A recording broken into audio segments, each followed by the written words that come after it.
Am I on? Guys, help me here. I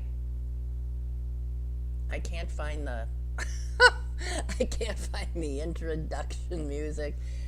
Just somebody better let me know if I'm on. Damn. What a what a way to I am? Okay, sorry guys. I started the show like I always do, and then I wanted to click on the thing that says intro, and I can't find it. How do these things move around when you're not looking? Because it ain't where it usually is. And then I thought the whole thing, but then never mind, never mind. But it's just classic, unbelievable, stupid.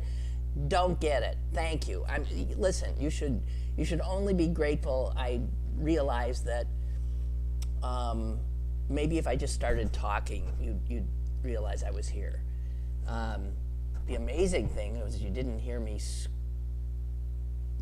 I guess I wasn't like swearing and screaming like I would usually be doing. I don't know. Anyway, hello. This is the what is the date? The August 6th edition, and maybe it's fitting that I so mucked up the beginning of the show because this is the last show for a week, not counting tomorrow. A week and a half. Yeah, so I won't be here tomorrow and then next week. And a bit of a hiatus as I venture into the country's midsection, back home to Green Bay, Wisconsin. So I, damn it, I'm sorry. This was hardly the way I wanted things to. Cut it, Cullen, and just move on. So I had a friend over last night, and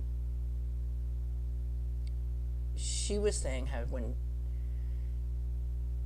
she was a kid and even older as a teen and a young adult, as she watched the world unfurl and became more interested in it and saw the difficulties that happened that later would be, of course, written in history books. She always said that she had this sense. My volume seems low. Had this sense. I don't think that's going to help it. Okay, that's the best I can do, guys. Damn it. Why does nothing work? How's that volume? I've put up everything that I know how to put up to the top. Damn. Anyway, my friend said that she always felt, because kids do, you're led to believe that you're safe and secure, that your parents have your back, and you don't worry about that kind of stuff. And you think that the institute, you think things work, that the adults have it. They somehow going to take care of things. Then, of course, you continue to grow, but we all still believed, pretty much, didn't we? I mean, I'll sign on in my naivete that things would hold together, that as we had told ourselves forever and been taught in school, that we had this remarkable system and it would ensure that we would be okay, and it had met many, many tests in our history. The horrible domestic war, the Civil War, and then the horrific foreign wars, economic upheaval, whatever. The country had somehow survived and grown. And I think we all, and I guess who can blame us, because if something has never happened in your lifetime, I guess you think it isn't going to ever. I think we felt immune to the kind of disarray that we have watched from afar occurring in other countries. And now here we are, and we cannot look at the news of the day without seeing that something terrible and potentially, I suspect, irrevocable is happening, that never in our most terrified moments of feeling vulnerable in some way did we envision could possibly happen here. But that's the folly of humanity always. It can't happen here. Oh yeah. That's not who we are. Oh yeah.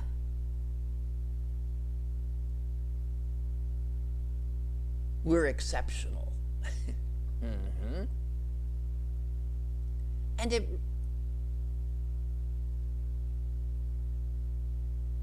really is something that I do think, and I know my friend last night did, and she by nature is a more optimistic person, a person of great faith. And I think it is, I think we're losing our country. I really do. And I think the rapidity with which it is happening, I mean, none of us wanted to be here for this. None of us ever imagined it. But it is happening right in front of our eyes.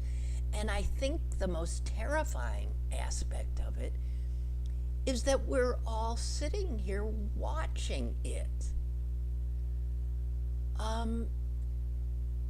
And I was saying to myself last night, well, what are we supposed to do? Attack the White House? What? And I don't know. In other countries, maybe that would happen. There would be some huge uprising. We're not seeing that. We are not seeing it. The other thing that we were thinking about is that the guide rails, the institutions that we had so much faith in, that even though you might get a rogue in office every once in a while, that these larger, substantial, bigger than one person could take it on, and we'd survive. And I don't think that's happening. Just saying. I really don't. And it's like almost that the whole experiment, this country, the whole audacious, and it was audacious idea that the power should rest with the people. But from the beginning, we were so lucky. We were lucky to have George Washington as the first president who walked away, right? When everyone wanted him to stay. He said, that's it, this is the way we're gonna do this. And set a precedent. But that's the thing. We assumed that precedents and norms would be followed because they almost always pretty much have been. And when someone tried to take them on, there was often almost immediate pushback and consequences. We were, as we like to tell ourselves, a nation of laws. But we're seeing now what happens when a president and his party control the major apparatuses of the government and its functions, and they don't care about norms, precedents, or even following the law. They care about one thing, and it's so obvious. Again, they're not subtle. They care about power. And tearing down what has been and building and putting in its place what is, to any clear-eyed observer, an authoritarian, fascistic, racist nation. And here we are, watching as they do it. As they literally build camps to stick people in, even children. Loading people into transports and disappearing them. It's astonishing what we're watching. And then we turn on the news, and the news, like if you're watching ABC, CBS, NBC, it looks like the news used to look. There's the anchor, there's the reporters. They report, the commercials come on, yada, yada, yada. It's just the same, not quite. Not quite. First of all, they're often not telling us things that the news used to tell us. I don't know. Guys, I really think we are unhappily, we turned out by accident of birth to be the ones witnessing, being there when the United States of America went down. Not through foreign intervention, but by its own hand. Suicide.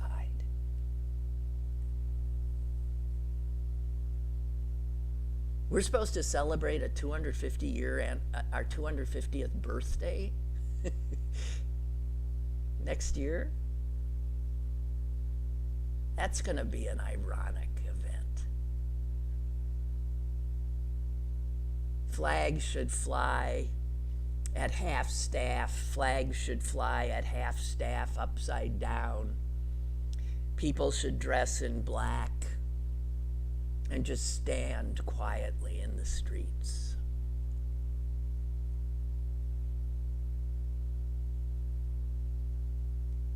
$250 years.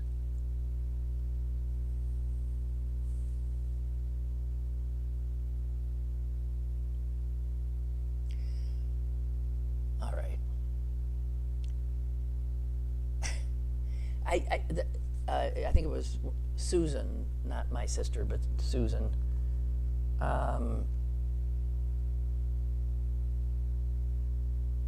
God! Every little thing that comes across everything is just is more horror. I'm sorry. I happened to just see something, and it was just more evidence of the end. The end. This is the end.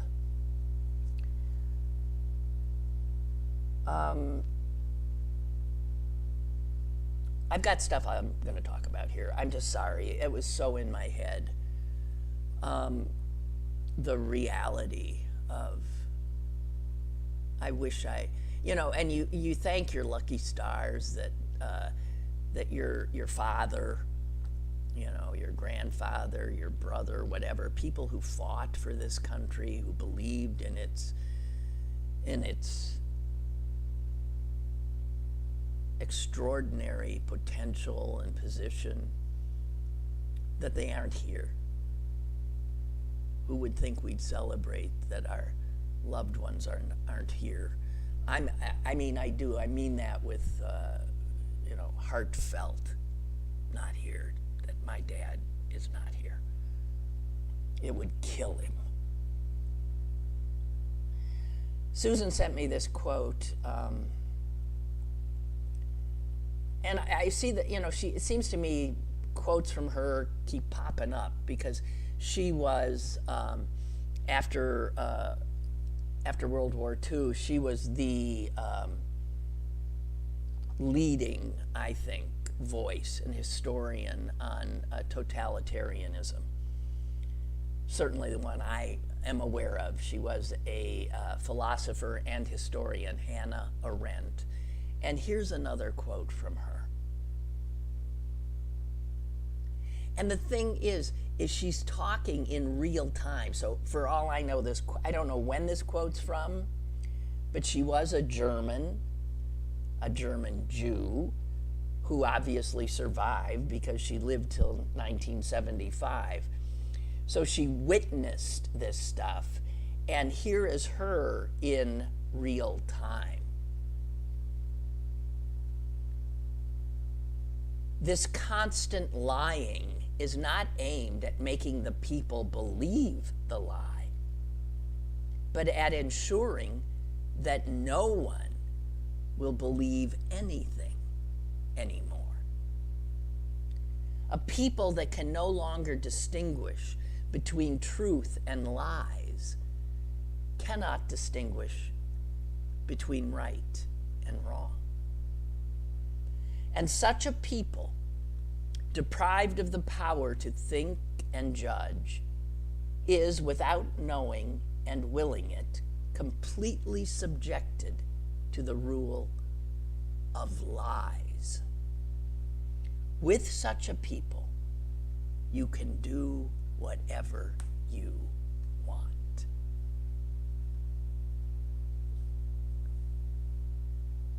This is what the American people are turning into. This is what you wonder how Trump and the others can just look us in the face and lie as they do. They know the book. They know how this works. And we're all being conditioned. Some of us, obviously, more aware and more resistant, but so many others oblivious.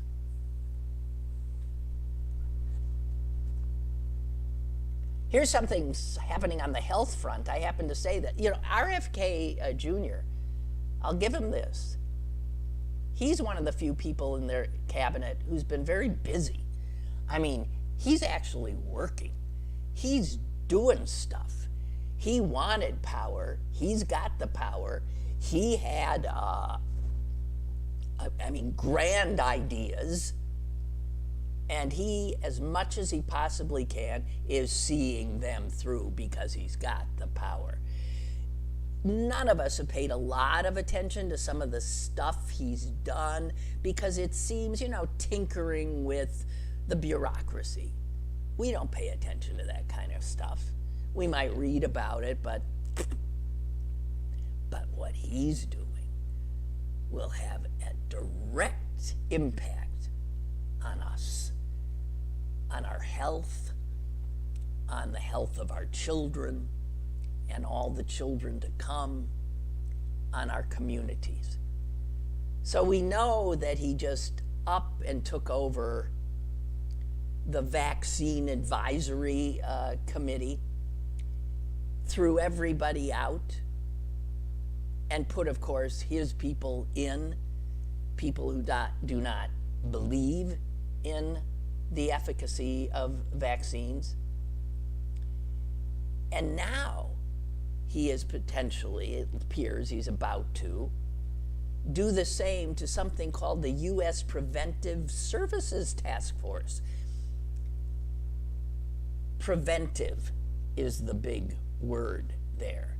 This is a panel of experts, doctors, who are the ones who throughout our lifetime have set the standards for what happens when you go see your doctor. So every time you've gone to see a doctor and they go through the same kind, they check this, they check that, they do this, they do that. Every doctor, it doesn't matter where you go, is going to go through the same thing. Why would they all do that? Because this entity is the one that figured out here is what a checkup should be checking on. Kennedy is about to fire every one of the scientists and doctors on that task force.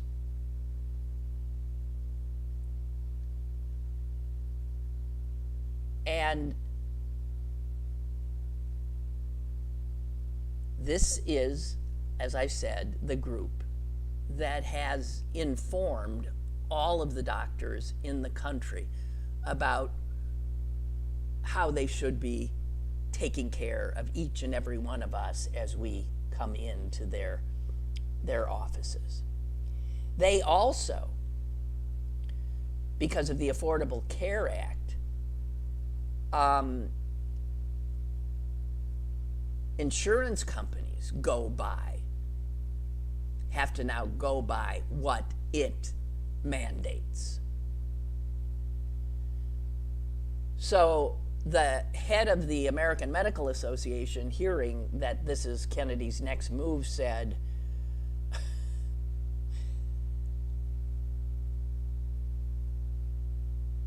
this is going to have an impact big time. And he points out it's not possible for every doctor everywhere to stay up to date on the most recent things going on, what is available, what should be being done. That's what this group is for.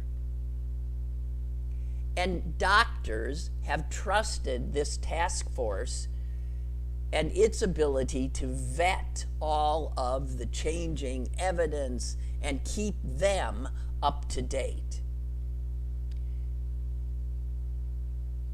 And the head of the AMA says, the credibility of this group is so important because we know it uses objective, methodological evaluation of all evidence. And we have to stick to science. Opinion is not part of science. Okay, so this is just a heads up. This will be a headline relatively soon. It won't be a big headline.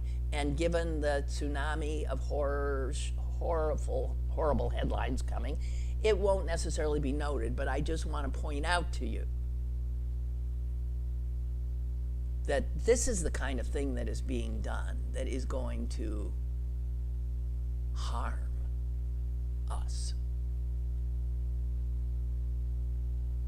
And in the same vein, those Myrna vaccines that are, I mean, just the potential, apparently, of them for alleviating so much death is astronomical.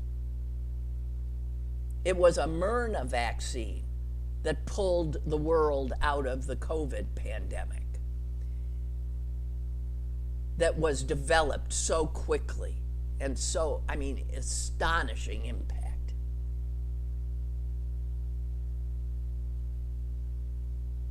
The Trump administration has begun a coordinated wind down of all the Myrna projects supported by the government. And you know, none of this scientific stuff happens without federal support. The projects will either be canceled or altered. And these are the projects that are working on a vaccine for the bird flu, developing respiratory virus therapeutics, all of the, you name it. There's over $500 million in scientific research just on this that is going to be stopped.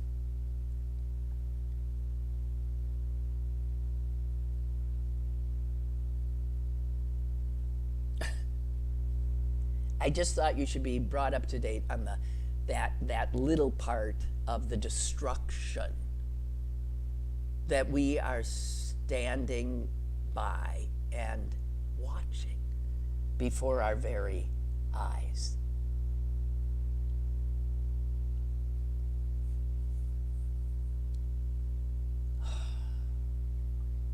There was I never know where I'm seeing stuff. There was a really interesting thing that I read about, you know, Texas and the redistricting thing and the Democrats leaving so that they couldn't. And again, what I said earlier about norms, precedents, hell with them. Trump literally went to Texas and said, I need you to find me 5 more Republican seats in Congress. You need to redistrict now and do it. That's never been done before. And that they're so open about literally these people who talk about rigged elections, they just are openly rigging the midterms in front of our eyes. And of course, now Democratic states understandably are saying, okay, you're going to do it, then we're going to do it. And this also is how democracy is destroyed. But understand that Republican states have the ability to do this much more easily. Democratic states, because they tend to believe in democracy,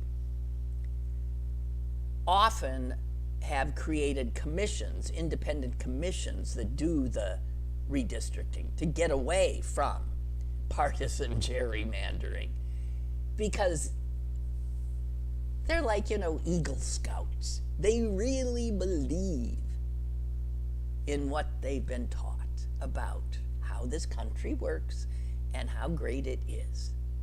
Republicans, not so much.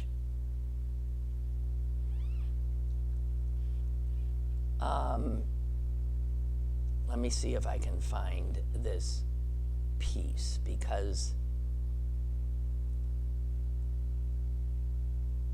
it looks at it from how democracies have died in other parts of the world and points out something that we've been told over and over again, that what Trump has asked Texas to do and what Texas is going to do is exactly what Viktor Orban in Hungary did when he was a democratically elected head of their government and then proceeded to do the very things Trump and the Republicans are doing to make himself an autocrat.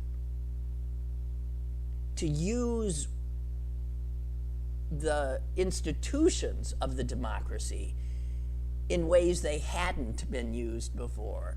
And he, Orban, did this very slowly, very carefully, years and years and years. Trump, in 6 months, has done what took Orban 4 or 5 years to do.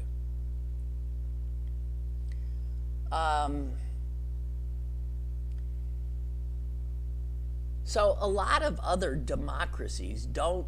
This again shows the way we do things, which we had always thought would protect us somehow, they're not protecting us, and they ain't working. The system that the founding fathers set up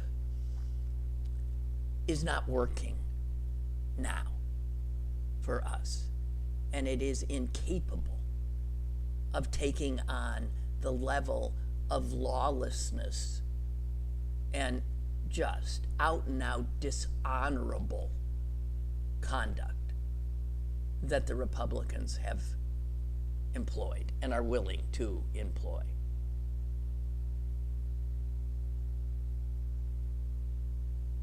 So a lot of other democracies have at the national level a strong and independent election authority, which would never allow what is going on here. But what have we done? In this country, elections are sort of run almost totally by the states.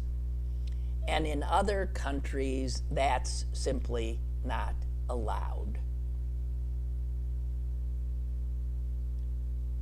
Australia doesn't allow it. It has a big national independent election commission. Neutrality is expected.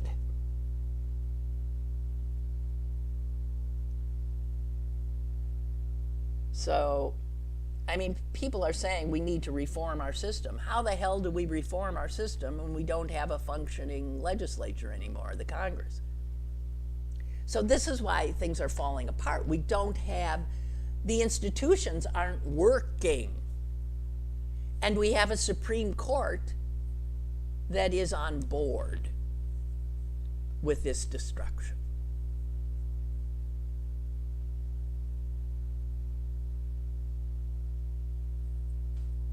And the president was on the roof yesterday, distracting, knowing that him on the roof would, because the way news works now, it'll make the news, and that will take time away from a story that we all really should be hearing. He was overseeing the destruction of the White House as we know it.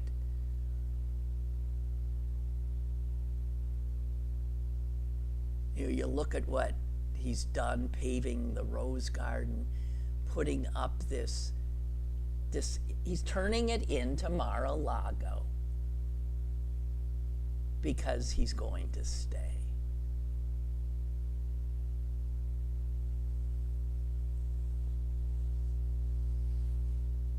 My God. But I'll give this to Summer Lee. She did it. Summer Lee put forward that measure in the subcommittee to subpoena the Epstein files from the Justice Department, and damn, finally, that the whole committee with, a Trumper, Comer at the head, has passed it. And this ensures that the Epstein thing is not going away, because you've got the Republican House now going after the Trump Justice Department and saying, we want to see that file you have. And also sending subpoenas, of course, to Bill Clinton, Hillary Clinton. They want to depose all the people who were ever, I guess, put into the file. I was looking at pictures from Epstein's townhouse in New York City that the Times published. And, you know, he was big on showing important people that he was with.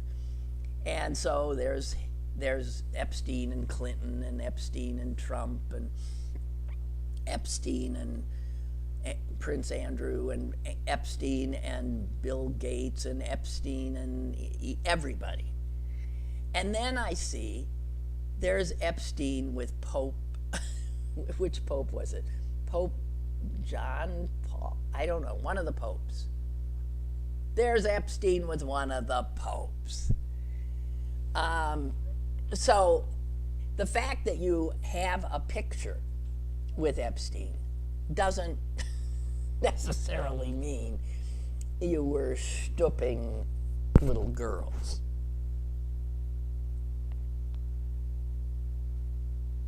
Hey, good news out of DC, that one of those disgusting Doge bros, Elon's little creeps, the one they called Big Balls, he got carjacked in DC and beaten up, which of course resulted in Trump saying that he's going to federalize and take over Washington, D.C. Yeah, poor little Big Balls was beaten up, and I guess some 15-year-old kid has been arrested. But I want to tap. I'm going to raise a glass to that 15-year-old kid, because he did to Big Balls what a lot of us would very happily have done.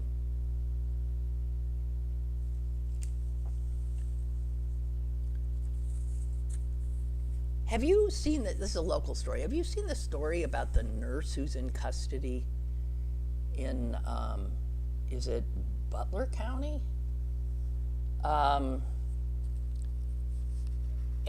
Washington County, I think. And this was a story in the Times weeks ago, but again, my last show of the week, and I often do this cleanup stuff, sorry. But she got stopped, this woman got stopped for speeding, or expired plates or something, by a state trooper. And that's when things got a little weird, because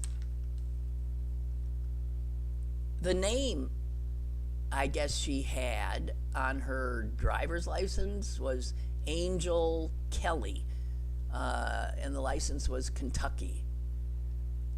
But then another thing popped up, and all of a sudden she was Angel Gardner of Georgia.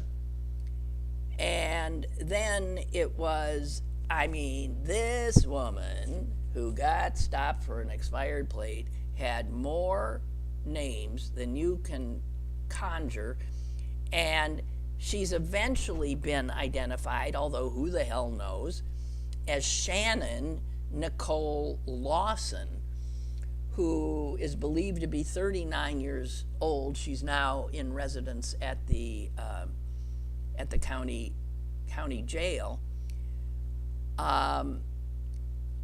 because she is charged with endangering the welfare of care, unlawful use of a computer, identity theft, forgery, theft by yabby.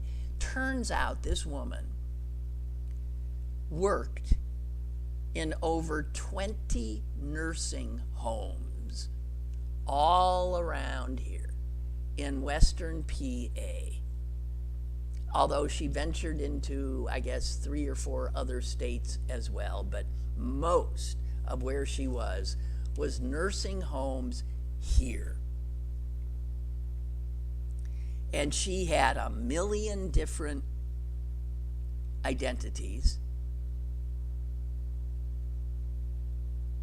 She's wanted in Georgia. She's wanted in Tennessee. She's wanted in New Jersey. She's wanted in Indiana.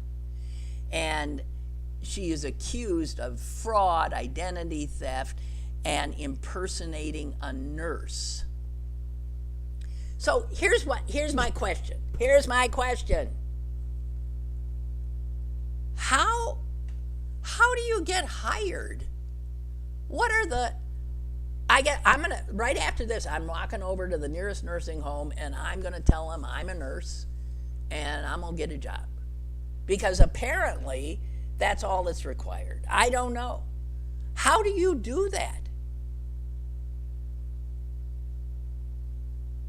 She's got over 7 different social security numbers.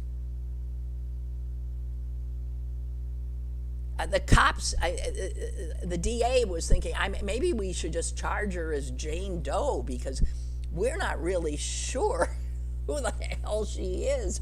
But they finally decided that for the moment they're going to settle on this Shannon Womack?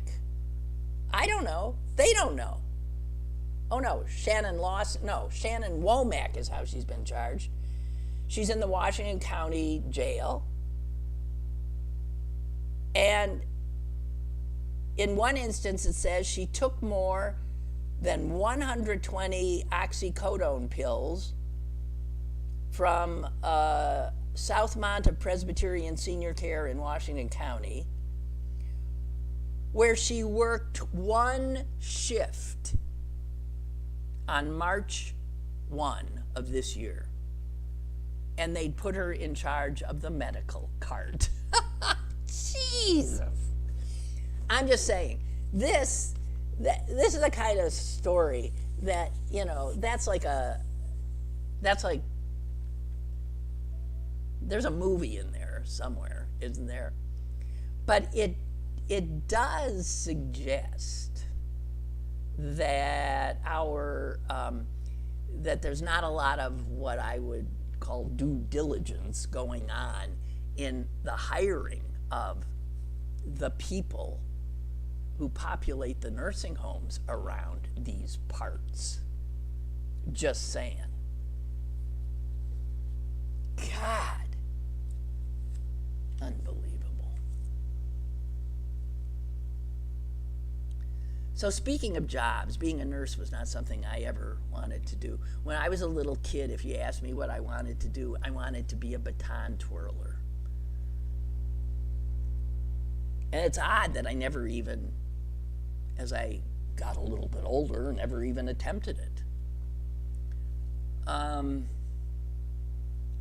But I think, Susan and I were talking yesterday about how jobs and girls, it wasn't even a thing when we grew up in the 50s and early 60s. It just wasn't a thing. Your job was to get married and, you know what, be a good wife and mother. But we did work, summer jobs. I was thinking about, so what are the jobs I had? And I've cycled through a lot, and I'm sure you have too. I've heard that kids today are not getting jobs, that they don't have summer jobs. Maybe they're not available. I don't know. But that they're not having the same, or like when you're in college having a job. Now, some kids, have to.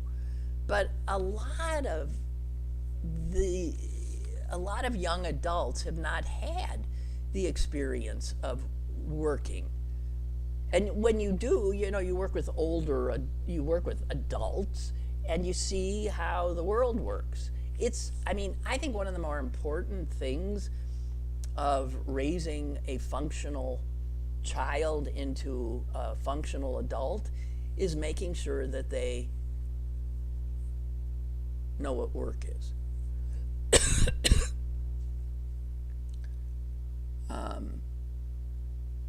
My first job I got through connections. And that's often how it does work, I guess. My dad owned a building in which there was a woman's clothing store, and he asked the woman who ran it if she'd be willing to let me do some part-time work one summer. Anything that she could get for me to do. And so off to my first job I went, and I gotta tell you, yeah, it is, I mean, I have 3 memories. One, I was in pain the entire time. If you work retail, you're standing up all day. I can't. And even as a child, I mean, I couldn't. I have a lousy back, lousy feet, and even then, the pain was, thought I was gonna die. The other thing I learned was that honesty was not the best policy, which is, again, one of those things that your parents teach you one thing, and then you go out into the world and you see that, oh, well, wait, I guess you're not supposed to tell the truth? And man, that is something you learn in the working world. And I learned it that summer when the woman who was running the store, who was this old, scary battle axe, she heard me tell a woman who was trying on a dress and looking at herself in the mirror, she heard me tell her that I didn't think it was flattering to her. I was telling the truth. And boy, I was told, disabused of the wisdom of that. So that's good. This is all important to know. And then, I was a breakfast waitress at a Holiday Inn outside of Madison, Wisconsin. And that was also a physically harrowing job on my feet, racing around. Here's what I found out about that. If you want to be a waiter or waitress, you don't want the breakfast shift because people are in a hurry and they want quick service, and breakfast is usually cheaper than a dinner, and so the tips are low. You work harder, you make less money. You work your tail off, you make less money, and you come home smelling like bacon grease. It was. I would come home and barely be able, to walk. My biggest memory from being a breakfast waitress at the Holiday Inn was the other waitresses like freaking out because Loretta Lynn was there. And I'd seen a big bus outside that said Loretta Lynn. I did not have a clue who Loretta Lynn was. Country music wasn't in my purview at all. And damn, if I didn't help wait on that table. And that was the biggest thing that happened. And I lied to get that job because they wanted to know if I'd had any waitressing experience, and I had not, but I said I had. And at the time, I was, this was a summer I took off from acting school in New York City, so I told them I'd done some waiting at a little bistro in New York City, and I don't know if I made up a name or whatever, and obviously they never checked. So I took the honesty's not the best policy from the retail sales job, and used it to get the job as the breakfast waitress by lying on my, on my entry interview. These are important lessons, are they not?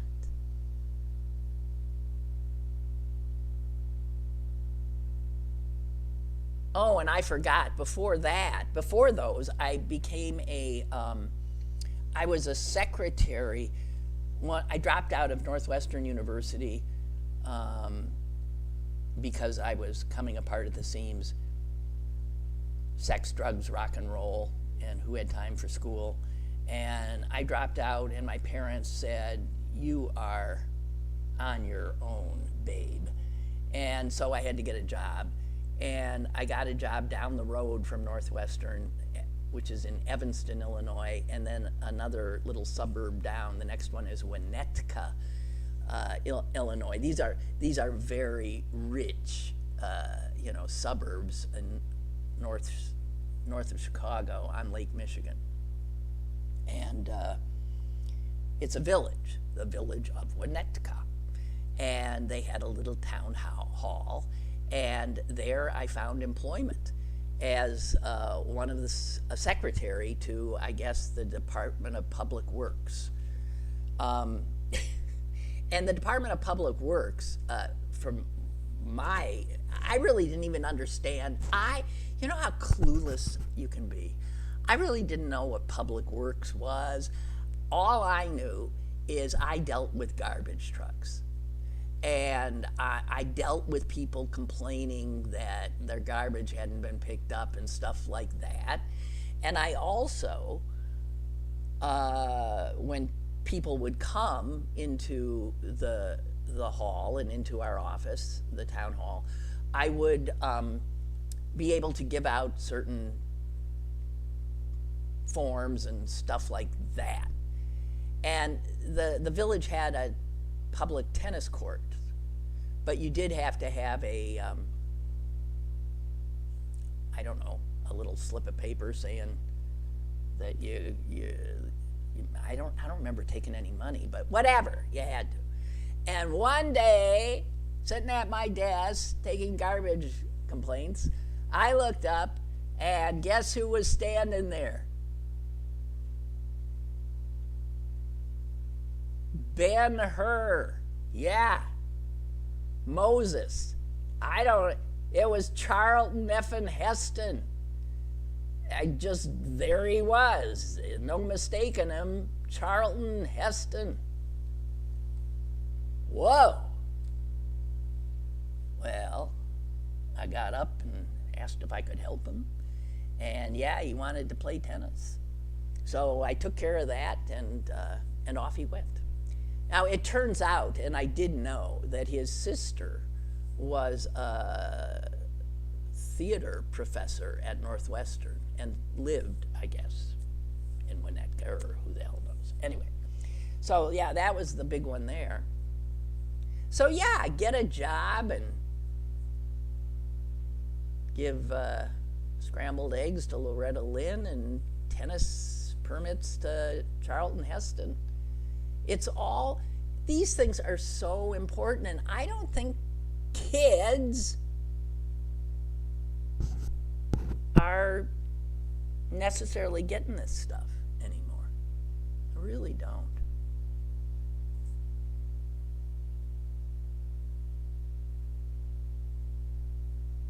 And then I got a job as a legal secretary. This is after I was married. I still hadn't graduated from college. I dropped in and out of Northwestern 2 or 3 times, then ran off to New York to become an actress.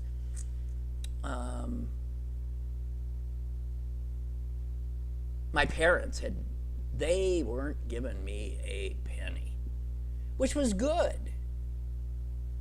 But my grandmother had died, and she did leave me a penny. She left me $10,000. And that's what allowed me to go off to New York. So thanks, Nana. Thanks.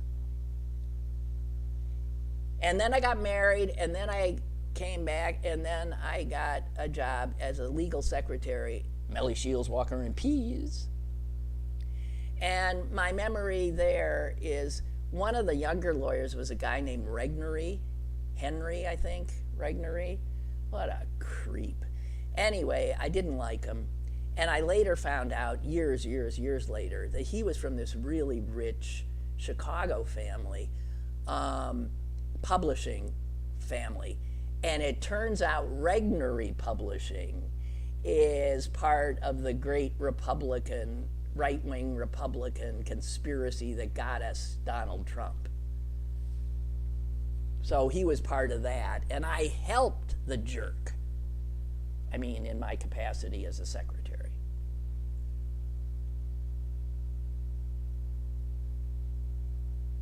And my only other memory of that is I was typing up a will or something. I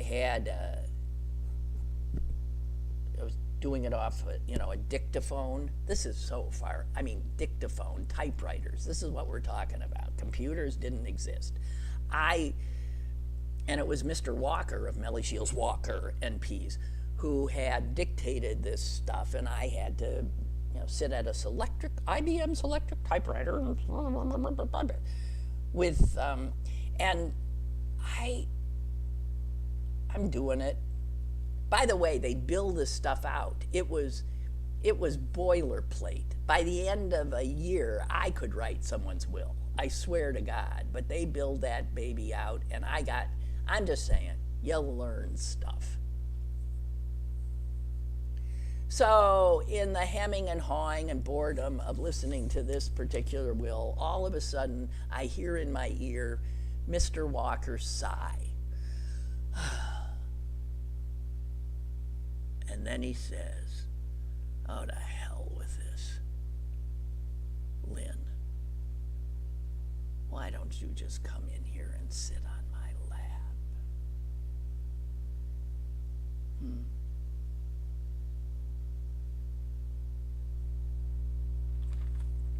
You learn stuff when you venture out into the world.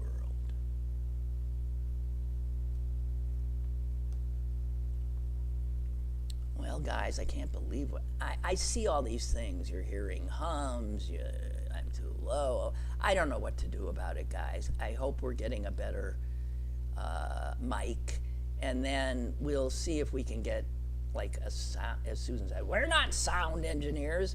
See if somebody can maybe help get this under some control. Okay. So, okay, that's it for me today. Happy to depress you, reminisce with you, wring my hands with you, and all that stuff. And heading off to Green Bay to celebrate my... Gee, she's starting her 104th year. My God. Unbelievable. She's still pretty. I mean, you can have a conversation, and she looks fantastic. Ridiculous. But I don't know. I'm very lucky. All right. So I won't be here tomorrow, I won't be here next week, and then I'll be back. And I cannot tell you how much I'm looking forward to not having to talk about the end of life as we know it. Really, really.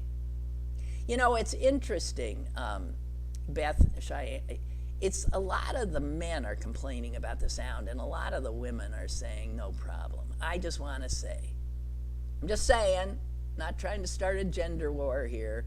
I'm sure I would be complaining if so I don't think it has necessarily to do with gender. Don't know. Now let's see if I can find the outro music. Yeah, well, it didn't take off like the intro music did. Okay, guys, you have a good one. Hang in there. Damn it. Bye. Lynn Cullen Live Monday through Thursday from 10 a.m. to 11 a.m. and archived at pghcitypaper.com. The opinions expressed on Lynn Cullen Live are those of the host and do not necessarily reflect the viewpoints of Pittsburgh City Paper or its advertisers.